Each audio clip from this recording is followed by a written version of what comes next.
Siapa sangka singkong yang murah meriah bisa berubah jadi cemilan manis, enak, dan mewah. Bisa jadi ide jualan modal kecil yang untungnya lumayan. Kalau di rumah ada singkong, cobain deh olahan yang satu ini. Bahannya sederhana, cara bikinnya gampang, tapi hasilnya enak banget.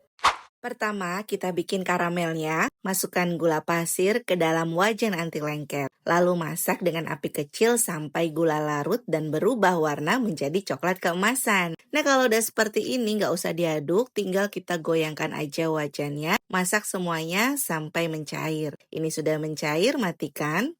Siapkan loyang, tuang gula karamelnya ke dalam loyang, lalu ratakan. Setelah rata, tunggu sampai karamelnya mengeras dan sisihkan. Langkah selanjutnya, siapkan baskom atau wadah, masukkan singkong yang sudah diparut dan diperas airnya.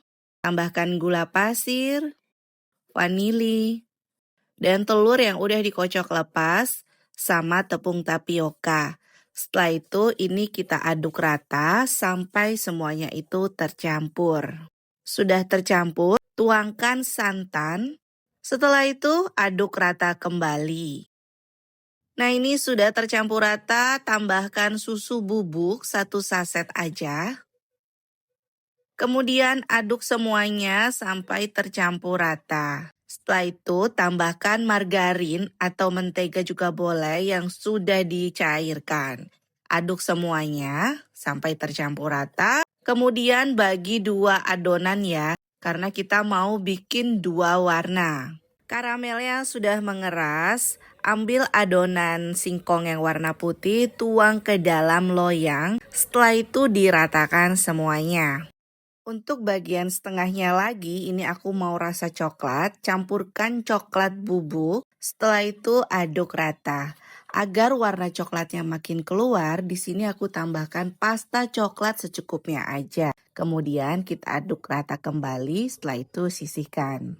Panaskan kukusan, masukkan adonan yang putih ke dalam kukusan. Kukus selama 20 menit. Setelah 20 menit, angkat. Tuang bagian atasnya dengan adonan yang berwarna coklat.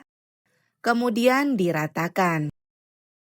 Kalau sudah rata, kita kukus kembali semuanya selama 20 menit juga atau sampai matang. Ini sudah matang, kemudian kita angkat. Tunggu adonan sampai hangat atau dingin baru dikeluarkan dari cetakan. Ini sudah hangat. Bagian pinggirannya aku lakukan seperti di dalam video supaya mudah dikeluarkan. Setelah itu bisa dibalik dan dikeluarkan dari cetakannya. Dan ini dia hasil akhirnya, singkong karamelnya sudah jadi. Tinggal dipotong sesuai selera aja. Cocok buat temen ngeteh, ngopi, atau bahkan jadi ide jualan rumahan. Kalau mau dijadikan ide jualan juga menarik banget. Modalnya nggak besar, bahannya mudah didapat, tampilannya cantik, tinggal dikemas di mika, terlihat lebih menarik untuk dijual. Kalau kalian suka resep simple seperti ini, jangan lupa tulis di kolom komentar ya. Dan sampai ketemu di resep berikutnya.